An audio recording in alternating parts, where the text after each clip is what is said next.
ನಮಸ್ಕಾರ ಸ್ನೇಹಿತರೆ, ಪ್ರಗತಿ ಚಾನಲ್ಗೆ ಆತ್ಮೀಯವಾದ ಸ್ವಾಗತ. ಇಂದಿನ ಈರುಳ್ಳಿಯ ಧಾರಣೆಯನ್ನು ನೋಡಿಕೊಂಡು ಬರೋಣ. ಹೊಸದಾಗಿ ಯಾರು ಯೂಟ್ಯೂಬ್ ಚಾನಲ್ ನೋಡ್ತಾ ಇದ್ದರೆ ಚಾನಲನ್ನು ತಪ್ಪದೆ ಈಗಲೇ ಸಬ್ಸ್ಕ್ರೈಬ್ ಆಗಿ. ನಾವು ಪ್ರತಿದಿನದ ಬೆಲೆಗಳ ಅಪ್ಡೇಟ್ ನೀಡ್ತಾ ಇರ್ತವೆ. ಚಾನಲನ್ನು ತಪ್ಪದೆ ಸಬ್ಸ್ಕ್ರೈಬ್ ಆಗಿ. ಇಂದು ಈರುಳ್ಳಿಯ ಧಾರಣೆಯನ್ನು ನೋಡೋದಾದರೆ ವಿಜಯಪುರದಲ್ಲಿ 1 ಕ್ವಿಂಟಲ್ಗೆ ಬಂದು 1500ದಿಂದ 2500 ರೂಪಾಯಿ, 1500ದಿಂದ 2500 ರೂಪಾಯಿವರೆಗೆ 1 ಕ್ವಿಂಟಲ್ಗೆ ವಿಜಯಪುರದಲ್ಲಿ ಈರುಳ್ಳಿಯ ಬೆಲೆಯನ್ನು ಹೊಂದಿದೆ.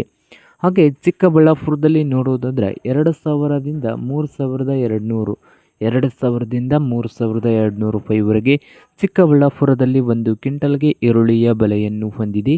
ಬಾದಾಮಿಯಲ್ಲಿ ನೋಡೋದಾದರೆ 2000ದಿಂದ 3000, 2000ದಿಂದ 3000 ರೂಪಾಯಿವರೆಗೆ ಬಾದಾಮಿಯಲ್ಲಿ 1 ಕ್ವಿಂಟಲ್ಗೆ ಈರುಳ್ಳಿಯ ಬೆಲೆಯನ್ನು ಹೊಂದಿದೆ. ಬಾಗಲಕೋಟೆಯಲ್ಲಿ ನೋಡೋದಾದರೆ 2000ದಿಂದ 2800, 2000ದಿಂದ 2800 ರೂಪಾಯಿವರೆಗೆ ಉತ್ತಮ ಕ್ವಾಲಿಟಿಯಲ್ಲಿ ಇರುವಂಥ ಈರುಳ್ಳಿಯ ಬೆಲೆ ಬಾಗಲಕೋಟೆಯಲ್ಲಿ ಇದೆ. ಹಾಗೆ ಹುಬ್ಬಳ್ಳಿಯಲ್ಲಿ ಬಂದು 1800ದಿಂದ 3000, 1800ದಿಂದ 3000 ರೂಪಾಯಿವರೆಗೆ ಉತ್ತಮ ಕ್ವಾಲಿಟಿಯಲ್ಲಿ ಇರುವಂಥ ಈರುಳ್ಳಿಯ ಬೆಲೆ ಹುಬ್ಬಳ್ಳಿಯಲ್ಲಿ 1 ಕ್ವಿಂಟಲ್ಗೆ ಇದೆ. ಬೆಳಗಾವಿಯಲ್ಲಿ ನೋಡೋದಾದರೆ 1800ದಿಂದ 3000, 1800ದಿಂದ 3000 ರೂಪಾಯಿವರೆಗೆ ಬೆಳಗಾವಿಯಲ್ಲಿ 1 ಕ್ವಿಂಟಲ್ಗೆ ಈರುಳ್ಳಿಯ ಬೆಲೆಯನ್ನು ಹೊಂದಿದೆ.